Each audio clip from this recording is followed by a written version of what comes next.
spirit, please come. Passing spirit, please.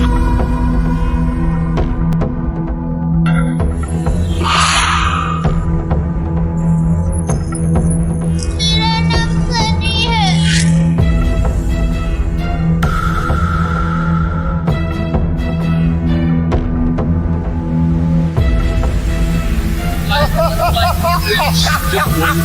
अबे ओए, तुम्हें दिन में दौरे तो नहीं पड़ते? दोस्तों ये घटना पोरबंदर की है। ये सच्ची घटना सोनल नाम की एक लड़की की है। सोनल एक मिडिल क्लास परिवार में जन्मी और पली बढ़ी। अपने स्कूल के दिनों में सोनल काफी होशियार छात्रा रही।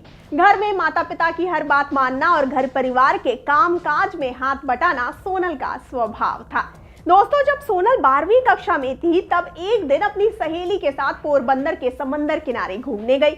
समंदर किनारे दोनों सहेलियां पानी में पैर भिगोने और बातें करने में मस्त थी। तभी अचानक समंदर की ओर से तेज हवा का झोंका सोनल की ओर आया और पलक झपकते ही वो हवा का झोंका जैसे उसके शरीर से आर पार होकर गुजर गया।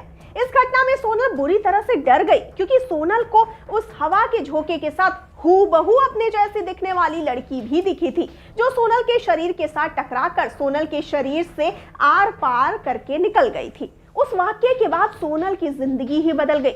खाते पीते सोते जागते दिन रात सुबह शाम सोनल को वो लड़की हर जगह नजर आने लगी। अपने जैसे दिखने वाली लड़की को देखकर सोनल खूब घबरा जाती, रोने लगती और कई बार डर के मारे बीमार भी पड़ जाती। परिवार ने सोनल की तकलीफ दूर करने के लिए लाख जतन किए, पूजा पाठ किए, हवन दान धर्म और अन्य कई सारे इलाज किए, पर कुछ भी सोनल के काम ना आ सका। हद तो तब हो गई जब सोनल अपने कॉलेज की पढ़ाई कर रही थी।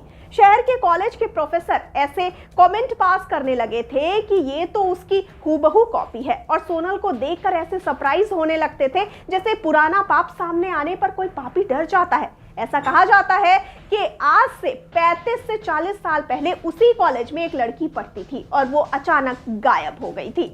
दोस्तों ऐसा माना जाता है कि कॉलेज प्रशासन से जुड़े कुछ लोगों ने उस लड़की को अगवा कर लिया था और उसके साथ कुछ गलत करके उसे मार दिया था और उसके शरीर के कुछ टुकड़े कॉलेज की जमीन में दफना दिए थे और कुछ समंदर किनारे फेंक दिए थे। उसी लड़की की आत्मा सोनल को दिखती रहती है और अपने लिए इंसाफ चाहती है।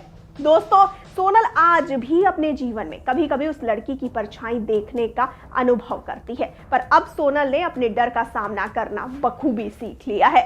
दोस्तों इस बात को समझ लिया है उसने कि अगर हकीकत में ऐसी कोई घटना उस लड़की के साथ हुई होगी तो समय आने पर उस राज से पर्दा उठेगा और दोषियों को सजा मिलेगी और अपने डुप्लीकेट की मदद करने के लिए सोनल तैयार रहेगी।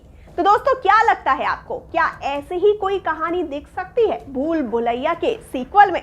दोस्तों अब इसी के साथ मैं लेती हूँ यानी श्रुति लेती है आपसे इजाजत, लेकिन आपसे आग्रह है कि जाते जाते आप इस वाले वीडियो को फटाफट से कर दीजिए लाइक और शेयर और साथ ही अपने पसंदीदा एक्टर्स और फिल्मों के बारे में लेटेस्ट खबरों के लिए चैनल को सब्सक्राइब करना बिल्कुल ना भूलिए। नमस्कार।